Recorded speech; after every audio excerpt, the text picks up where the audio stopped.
Hello, everybody. I know, new view once again, and no ring light. Crazy, crazy times these days. Welcome to my channel. My name is Margaret Pinard. I'm a historical fiction and spec fic author, and the purpose of tonight's live stream is a fireside chat.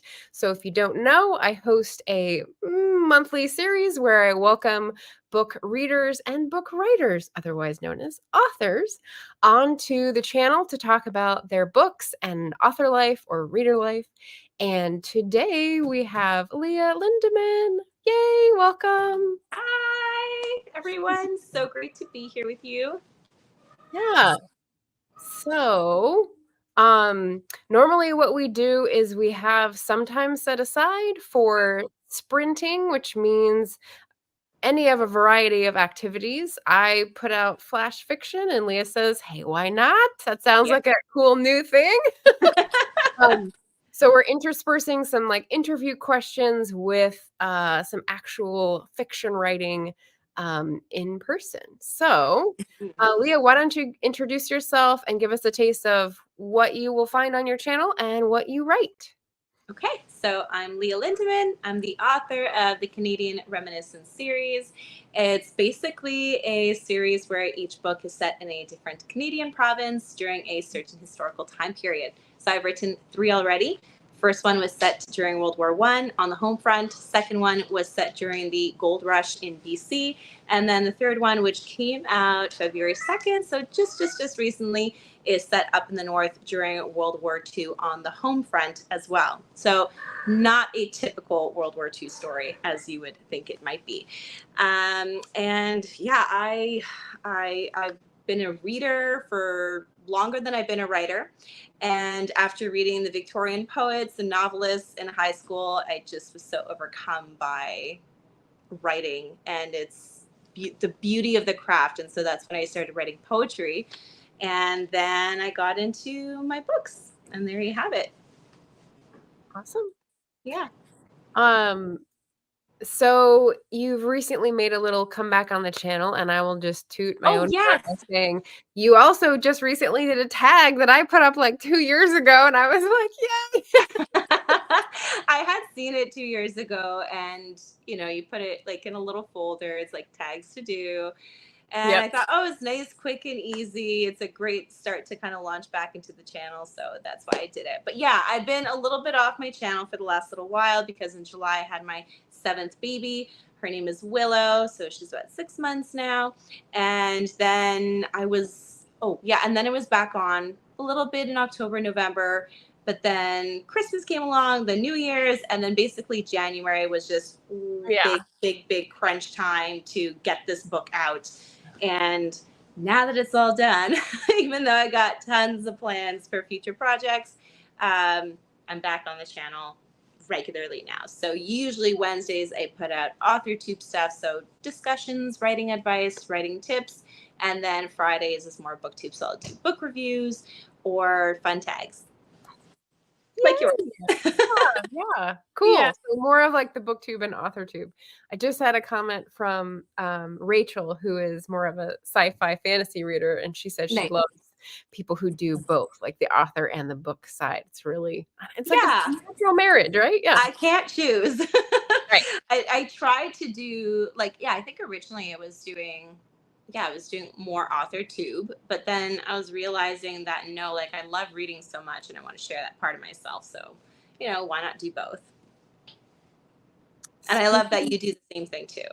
Speaking of reading, I'm Yeah. still recruiting. It is February 9th, so we've still got a good 3 weeks. I'm still recruiting for if people want to join the readathon for Black author Yes. tubers. So like I'll pop that in the chat for easy access. I've already read 3 books and like promoted them on the channel. So I'm into my next tranche of 3. So feel free to join. Yeah. Spreadsheet and all the info is just in the chat. And I wanted to say hi to the folks who are coming to say hello. Happy Friday from Leslie. Hello. I didn't realize, you just said something and I was gonna make a comment on it, and I forgot because of the chat. So I will hope it comes back to my head. There you go. Houston, Shannon saying hi. Hello, hello. Hey. Leslie saying, I'm only having one session tonight, determined to finish Rainbow Milk. She was doing like a reading sprint last night, and I happened by. So we had a good productivity session. Oh, nice. And Anita Stewart, your counterpart, Canadian historical fiction on the other side of the... Wait, not the other side of the country. Where are you? Ontario. Ontario. So yeah, the other side of the lakes. Hi, Yeah. We've got a Jennifer Brown booping the like Yay. button. Much appreciated. So yes. So one of the things you said recently was when you came back onto the channel for your first video in a while was that you had publishing phases, like eras, like Taylor Swift. And I thought that was really cool. When did you first publish so that we can get like your over it in our mind? And like how many phases have you been through if you had to sort of describe the evolution? Yeah. So I published my first book, Redeemed from the Ashes, in 2016. I think it was toward the end of the year. I wanted it to be ready for 2017 because 2017 is was the 100th anniversary of the Halifax explosion. And for me, it was really kind of like just prime time to set up a book tour in Halifax, which I did do in 2017. Perfect. So that was really, really neat. And then I wrote the sequel to that. So I felt like that story, which was in 2 books, was one era. And then it was my second book, Wisps of Gold, with its sequel. That was another era.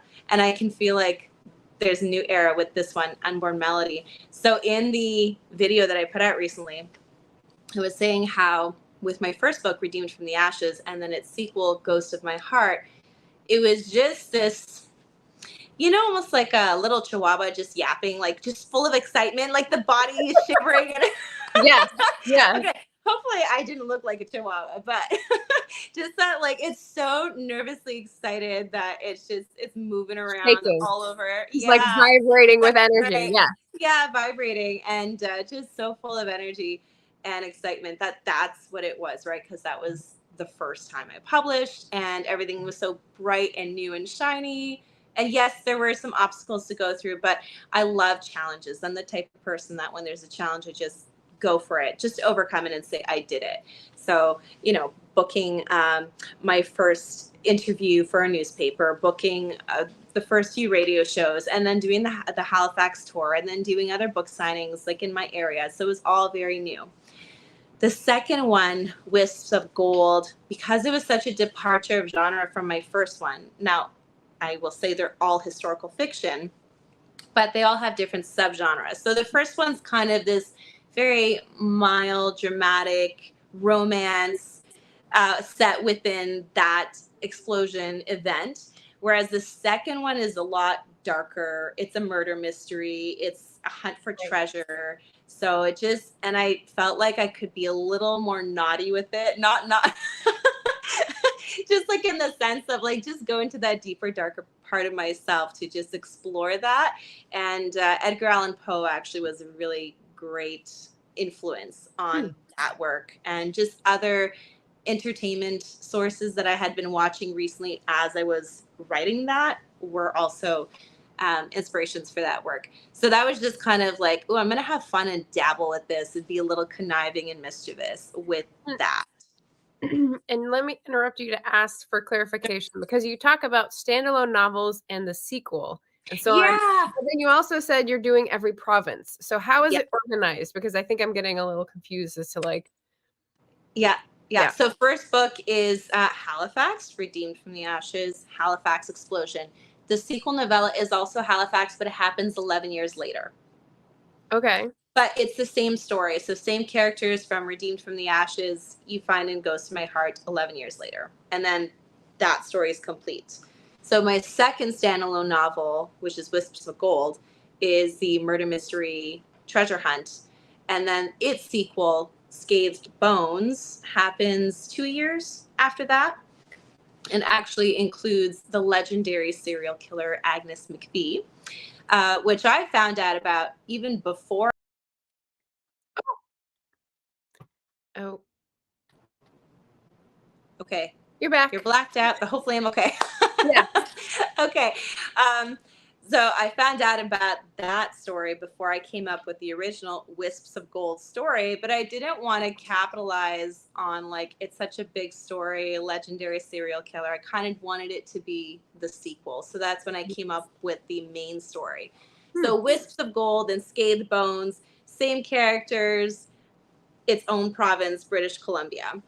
And with this one, Unborn Melody, it's Northwest Territories, World War II. And then again, I'm in the throes of putting the sequel together in my head, anyways. It's going to be 5 years later. But again, same spot, same characters.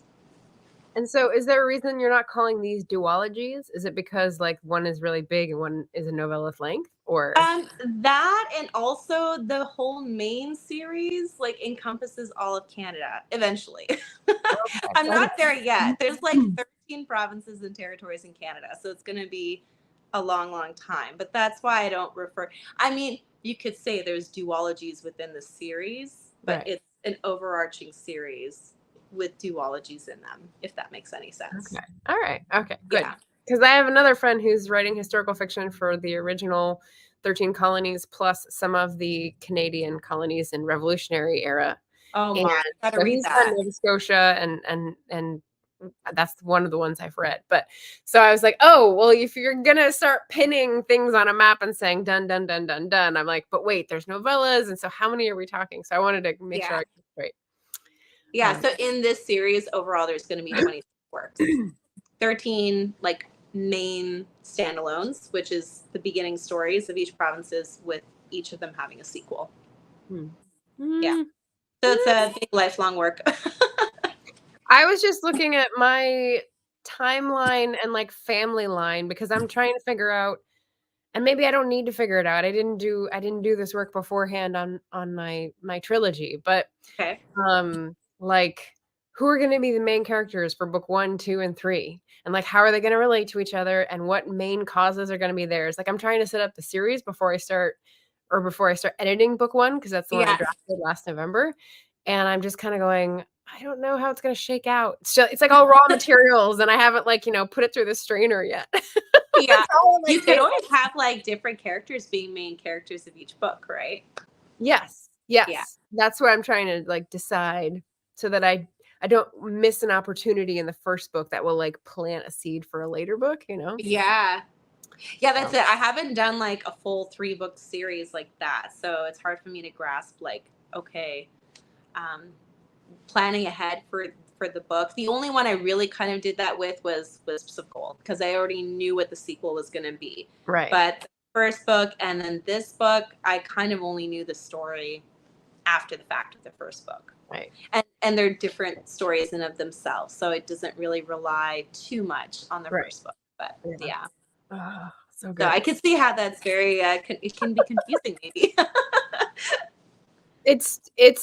I just wanted to make sure I was thinking of the things in the same way you were presenting them, so I wasn't misrepresenting. Yeah. We had a Walmart gremlin who I've seen in other chats and sprints, so hello, hello. Hello.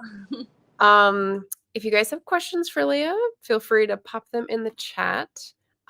It's quarter after, so are you ready to do a little sprint? I'm ready. I Okay. have my little materials here. All right. So I have a timer, just scroller thing. So let me edit. I'll give us a minute to get ready and then give us 15 minutes for some fiction.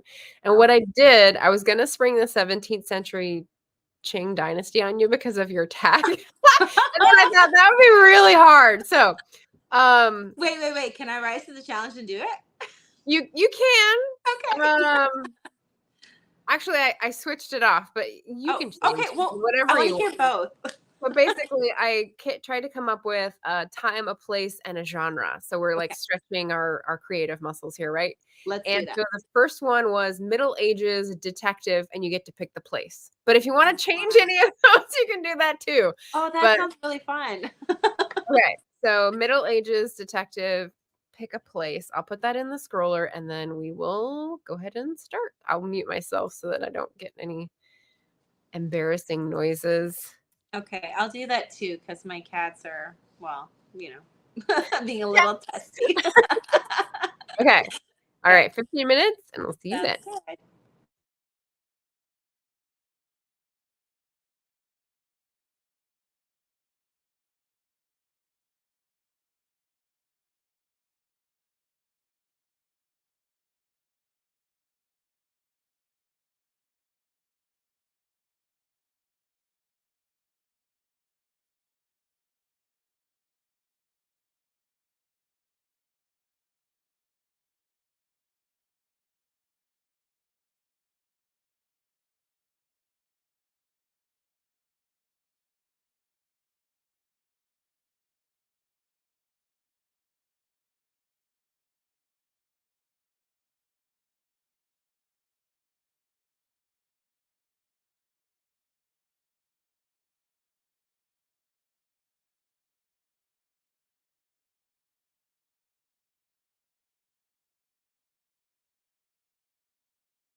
And that's 15 minutes. Boom. So, oh, you're muted. You're still muted. Oh, I guess there. I was just saying this was a great exercise. I had fun with it. Yeah. So Yeah. I know AuthorTube does sprints all the time, and you'll find lots of people weighing in with 300 words, 500 words, 2,000 words when people do longer sprints.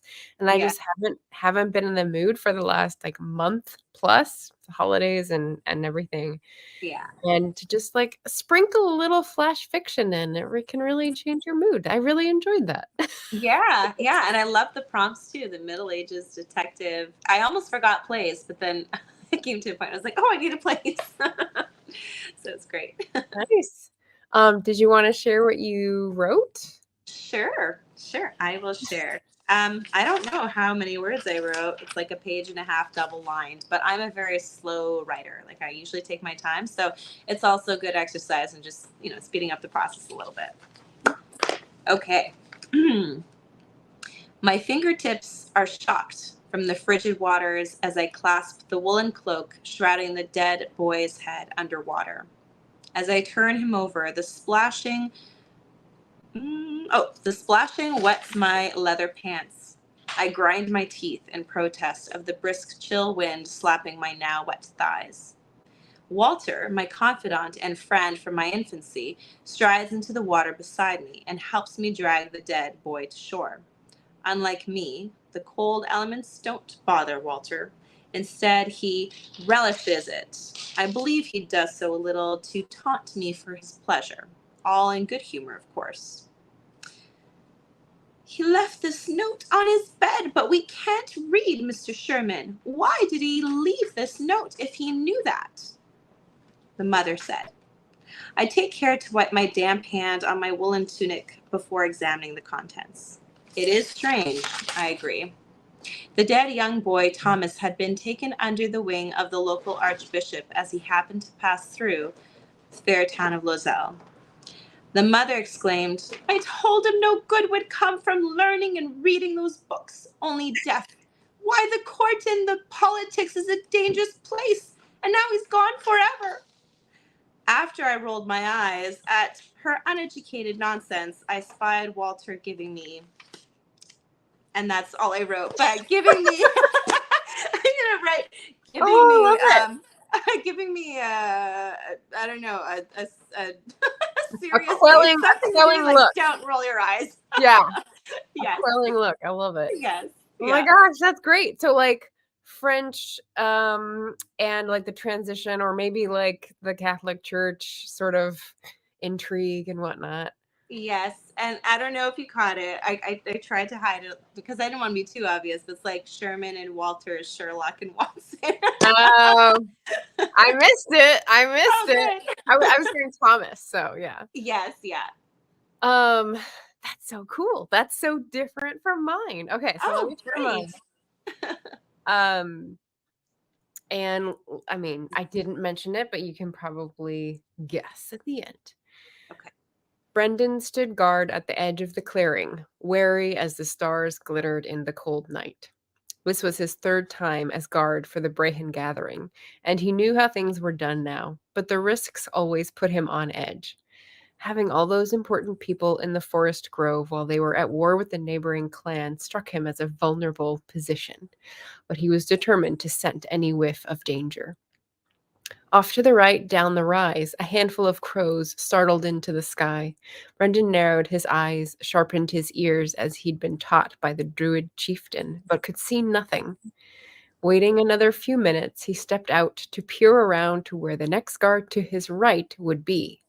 Gregor had caught the movement too and glanced back, shrugging. With a curt hand movement, Brendan bade him stay at his post at the mid-distance mark. Gregor nodded and paced forward, while Brendan hurried down the slope to quarter the blackthorn thicket. He knew to be cautious near the holy tree, beloved by witches. A glimpse of saffron made his heart quicken. When he edged around the woven branches to see what it belonged to, he crossed himself. In a clearing a scant 3 feet wide, no more than a burrow really, lay a man in a monk's habit. He lay on his back, his eyes already plundered by the birds. A finely woven cloth wrapped partially around him, as if he'd been carried in it, then flung unceremoniously to the ground with it. It was scarlet and saffron, but muddied in several places. Who? Brendan wondered for the seconds it took to process the picture in front of him. Then he reminded himself of his current responsibility.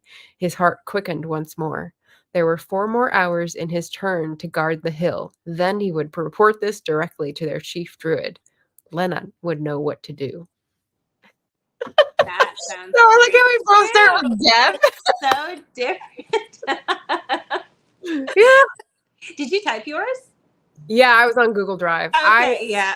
I'm still working out this new setup, and right now I barely have space for a mouse pad. So like I was not going to try to put a notebook on. It's sort of all topsy-turvy around here while I try to figure things out. So, yeah. That's great. I can't wait to finish reading this story. Now you I have know. Doesn't it make you want to like write something totally different? Like Yeah. shiny, shiny. Exactly. Okay. So I've got another question for you. Okay. I've actually got several, and I don't think we'll have time to go through them all if we want another sprint, but we'll see. What have some of your favorite research sources been? And so I let you like think of this question over a little bit beforehand because I know this is one of those nothing comes to mind questions. But just to give you a second, the reason I asked this question in particular is because I have just spent several hours today, like sort of summing up the last 3 research books that I read. And as I was organizing my February video calendar, I thought, Super Bowl, what's going to compete with the Super Bowl Sunday time slot? And I thought, I know my nerds will not know anything about the Super Bowl. They'll still come to me. Yes. Yeah, 1830s, 1840s, Irish immigrants in Scotland. We're diving into the research, baby. How about you? Amazing. So actually, I think I'm kind of old school. I love to hit the books before the internet. I just Before.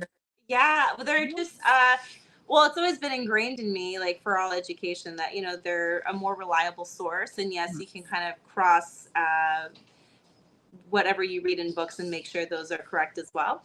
But for this one, the Unborn Melody, it was actually a book that I don't think I would have ever picked up on my own. Not because I don't find it interesting, just there's such a big demand for books on your attention, right? And they're always pulling at you, and you just go where the flow is. But my father-in-law had this book called The 6 Years' War, and it's basically a collection of World War II short stories, and it's divided up into categories. So there's one section of accidental deaths. There's another section on, home front stories. There's another section on Navy stories, Air Force stories, ground soldier stories. So it was really, really interesting. And then toward the end of the book, there's this tiny, tiny little section on the Canole pipeline. And I was like, what's that? I've never heard of it. I know lots of American history. I studied a lot of World War I, World War II, but I never heard of that. So I think there's only like 5 personal stories in that little section. And it just captivated my attention. And I said, yeah, that's it. That's the next thing I'm writing on. Nice. So from there, I did do some deep dive. Personal stories or fictional stories? So they're original stories, like they're personal stories of people memoirs we went through. Okay. Yeah, and they're like short little stories, like short story, like 2,000 to 5,000 words type of thing, and some maybe even smaller. And I just read those, and I was like, yeah, this is really cool. And then I was like, okay, I'm on the hunt for good research information. A gold mine of treasure was a book. It is a fictional book, but the person who wrote it, she was actually a typist in the Northwest Territories during World War II. Just my character is. Yeah. Her name is Jean Cadman, and it's called The Mackenzie Breakup. And it's a fictional story, but she pulls from all her experiences, right? So I knew I could trust it because she actually lived it. And she has a lot of information, specific information. But what I even more appreciated about her work was that she mentioned a lot of the Dene tribe, which is First Nations people. And when I was doing research about this construction project, I actually didn't see a lot of mention of the Dene tribe First Nations people. And I was like, that's really interesting. So I'm just so glad that I read it, or else I probably might not have even featured the First Nations tribe in my book, just because they are such a huge, important part of that history. They were used as surveyors, guides, actual labor on the project itself. So really, it couldn't have happened without their expertise and help, especially in that region. Yeah, Right. so that was another one. And then once I kind of get a good grasp of my material with books, then I'll go into the internet. But even then, I tend to go more toward magazines, so like well-trusted magazines, if they have articles up online. I'll do that. The archives. There was actually, it was amazing. I loved researching for this project, because I was like, I need to know, was it Anglican church? Was it a Catholic church? Like, what did they have for the soldiers there? And I found in the archives, it was this chapel in a little Nissen or Quonset hut. And it was Father Maurice Beauregard. There's even a picture of him. And I was like, that's so cool. I can see what he looks like. It was just really great. There's a lot of information. I didn't expect that. So yeah, books first, then internet. But even with internet, sticking to more trusted resources. Yeah. Yeah. Excellent. The way I got the 3 sources that I have to review on Sunday to compete with Yeah. the Super Bowl, was actually, so I had looked up some other things, was trying to connect some threads. Like, I know a lot was happening in this 10-year period, and I'm kind of like, how do I make them sort of clash and be conflicted, or what do I give to which characters, right? So I'm trying to figure out how they relate, and trying to find an academic that writes on exactly this subject is hard, right? Yeah. So I wrote to a museum where I'm hopefully going to visit in a few weeks in Scotland, the North Ayrshire Museum of Heritage and Culture, and said, I'm looking for historical background information on, 1, 2, and 3 in your area, in your region. Like, is there anything you can direct me to, other museums or small places? Yeah. So they came back with a reading list that they had and another library nearby had. And so then I could look up to see if my library had some of those, because I wouldn't have known to search for exactly that thing. That's amazing. And interlibrary loan, baby. So Yes, my library has the same thing, and I did use that for my second book. It was also a kind of a young kids book that was written during the gold rush time, and that's where I got a lot of my research from there too. But interlibrary loan, as you mentioned. yeah, Super handy. it's beautiful. Yes. Yeah. I'm scared. My 2-year-old is scared. Oh, Do you want to come say hi? Hi. Here, this is Steve. oh, there we go. Hello. Hello.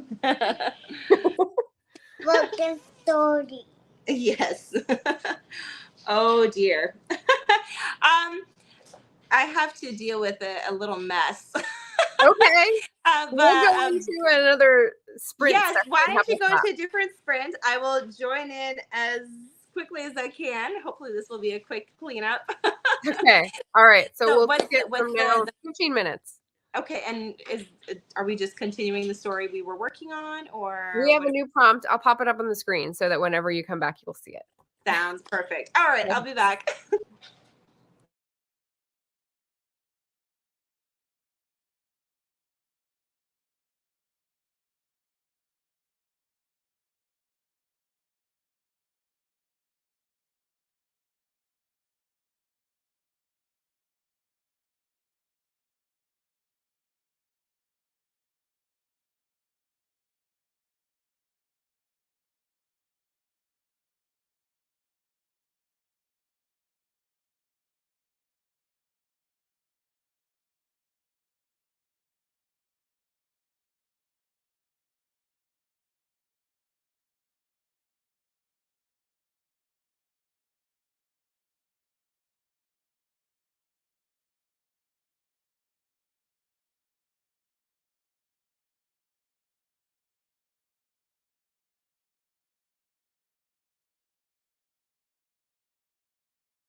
And that's 15 minutes. I don't know how many minutes you got.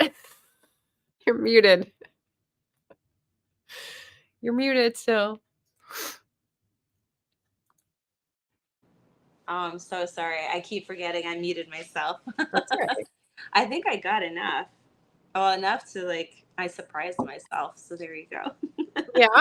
Yeah. Nice. Nice. So mine is tinged with what I've been researching, which is like the abolition of Black slavery in the 1830s. So that's what I chose as my time. Okay. Oh, it was a fantasy genre. I completely Yeah. forgot that part. Oh, you have no fantasy in there. No. That's okay. Oh, You can well. like, throw some in at some point. Yeah. Yeah. I don't know what I would throw that in. Um, did you want to share or did you want to do another question since we're at the hour point? Oh, are we? Oh, that was so much fun. Um, I can keep this and just juice it up a little bit for another time. But I will say I put this in the 50s. In the 1950s? Yes. Oh, Yeah. cool. Yeah, I Okay. did not expect that, but I was like, I was thinking I was going to go for modern, but I was like, nah. I got to put some historical fiction in there. Nice. And what fantasy aspect did you go with? Like, Basically it's this girl who's on like her parents' rich motorboat in the Caribbean, and she sees this like purple shimmery haze in the ocean, and it's obviously not normal. And then there's this pod of dolphins that breaks the ocean surface beside the boat, and everyone's oohing and awing. But then she hears this low, rich baritone voice of a man's voice. It's kind of like, an opposite spin-off of Little Mermaid, maybe. you're gonna say like a male siren? I don't think I've Yes, heard of a a male male siren. siren. Hey, there you go. I just made it up. Cool. You Cool. can do that with fantasy, right? Just make Yes. up whatever. Twist one of the canon There people. you go. We had just Eva come in to wave and say hello, and then we had Jordan Mahoney come in and he asked, "What's the story that Leah has written?" I think he was asking. And so we've gone into a little bit about Unborn Melody, but my last question for you will maybe help you draw this out, and that is about subtext. So the last question I have, what drives you to write your books? What do people say they take away from them? And are the two like the same or very different?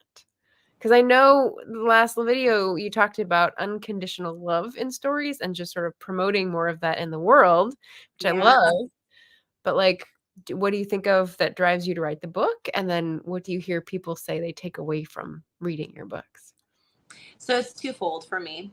I have to have the event, right? And for me, it's kind of discovering Canadian history for myself, because I know a lot of world history and American history, not so much Canadian history. So it has to be an aspect that I haven't really heard of, that I know there's not a lot written about, because I want to, it's like a little gemstone. I want to, mine it, discover it, show it for the world to see. And I Yeah. think there's a lot of really interesting history out there for every country that hasn't really been talked about. So that's what I'm mining for, right? So there's Yeah. that aspect. If I don't have the event, then there's no book. Yeah. Oh, and then yeah, the other aspect I do like to have themes, undercurrent themes in my book. So this one specifically has to do with unconditional love, and kind of twofold. It is a romance book. It's a historical literary romance book. But I hope what people take away from it is that it's not just like your typical romance. That's one of the romances, but there's another subtext romance in the sense of like, it's not like sexual love or anything like that, but just this very strong love that I hope people take away from my main character, Eleanor, and this other character that grows in importance as the book develops. So I do hope people come across that. And yeah, and then for my second book, it was the treasure of your heart. Where do we put our heart's treasure? What does it lie in? Does it lie in people? Does it lie in things? And then the first one was about redemption. So I do like to kind of poke at those themes, and hopefully it undercurrents whatever story I'm writing. Mm. Yeah. Okay. So like when I keep a playlist of people who have reviewed my book on YouTube, which is Yeah. lovely that they have done that, and much appreciated. And so one of the things that I hear most consistently is that like the rock solid family vibes. Like, Mm. family is always there for each other, and they, have their conflicts and they have their tensions, but like that's something they can rely on, and like you see that through all these hardships that they go through. And so when I Yeah. think about that, I'm like, I mean, yeah, but that's not what I set out to do, which is interesting. Like, huh, okay, so it's just sort of this like what I put in or what drives me. Like, I don't Yes. have a strong need to like show people good family role models. That wasn't what I was going into it Because for. it's not always realistic, right? Not every family is Well, a great role model. right, right. Yeah. And so to hear people say that that's what they really enjoyed, or that's like the biggest thing that they took from the book thematically, I was like, okay. So it's interesting that from the writer side, you can be drawn to writing for one reason, and then the readers are drawn to your books for a very different reason, or they get something different out of it, which is Exactly. But it's interesting that they say that about your books, because maybe that's something that the world needs more of: solid rock families. Like families that, yes, everyone. Oh dear. oh. That's a baby shark thing that I have for my 2-year-old. Oh, Maybe for okay. a few minutes.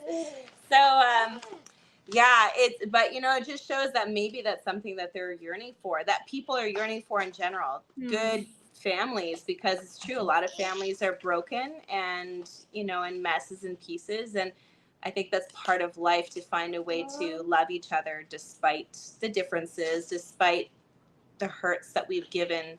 And then, yeah, what does that look like to find forgiveness and repair those relationships, right? So Yeah, and yeah.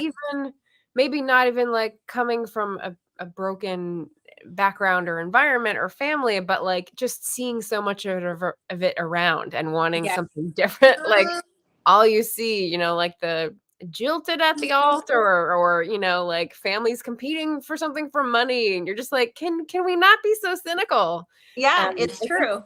I think both of our works are more about like core values and like trying to find like justice or love, or make it through together. So Yeah, I love that. yeah. Yeah. All right. Well, I think we're about wrapping up time. Yeah, looks like my So, 2-year-old just doesn't want to stay in bed. Usually, when I do things like this, I'm actually in my studio, which is 50 feet from the house in a different building.